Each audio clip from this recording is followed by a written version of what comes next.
O mega empresário Elon Musk tem aparecido com frequência nos últimos anos, não apenas para divulgar seus feitos como empresário, mas também para emitir alertas sobre diversos assuntos, desde a guerra na Ucrânia até eventos relacionados ao espaço.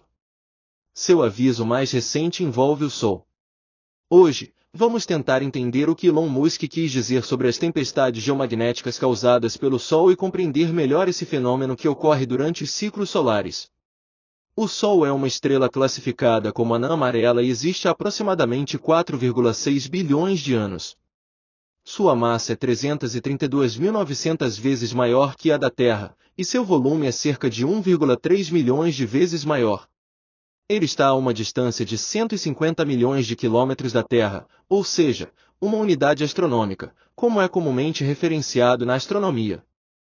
Em outras palavras, a estrela está a apenas 8,3 minutos-luz de distância, o que significa que seus raios levam 8 minutos e 18 segundos para chegar à superfície do nosso planeta.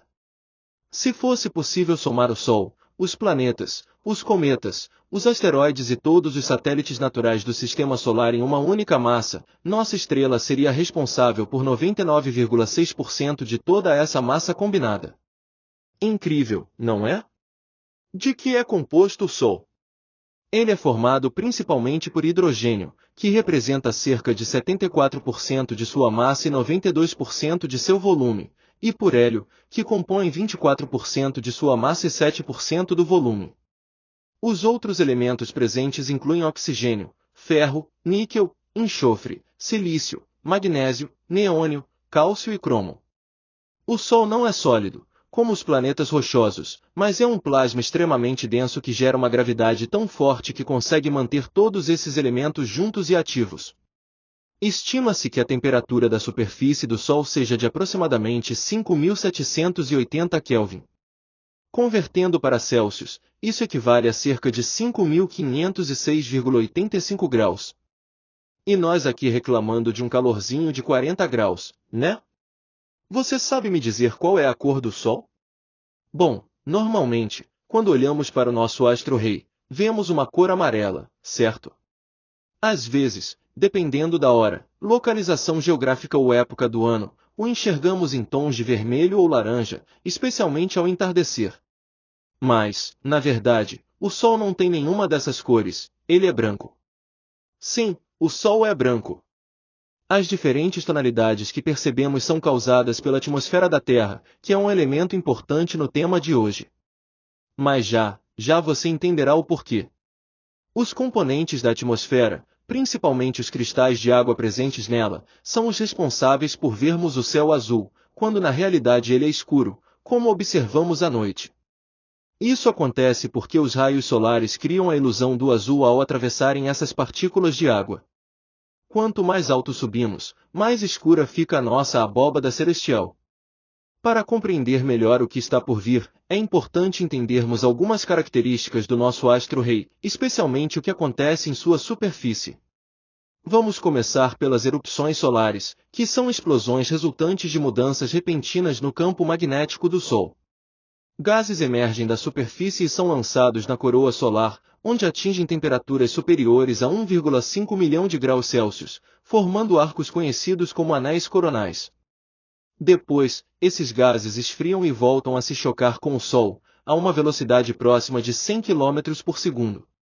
O Sol também possui as chamadas manchas solares, que são áreas relativamente frias, entre aspas, e correspondem a regiões de campos magnéticos intensos, onde se acumulam camadas de plasma que bloqueiam a saída de prótons e elétrons. Quando a pressão dentro dessa bolha se torna insuportável, ocorre a erupção solar. Essas manchas, que são cerca de 1.500 graus Celsius menos quentes do que outras regiões solares, surgem em pares e tendem a migrar em direção à região equatorial do Sol. No interior do Sol, ocorre um processo que gera uma quantidade inimaginável de energia, chamado de fusão nuclear. Durante esse processo, partículas como prótons e nêutrons são liberadas, sendo atraídas e acumuladas nos campos magnéticos. A imensa concentração dessas partículas resulta em explosões que geram ventos poderosos, capazes de atingir, em maior ou menor intensidade, todos os planetas e outros corpos do Sistema Solar.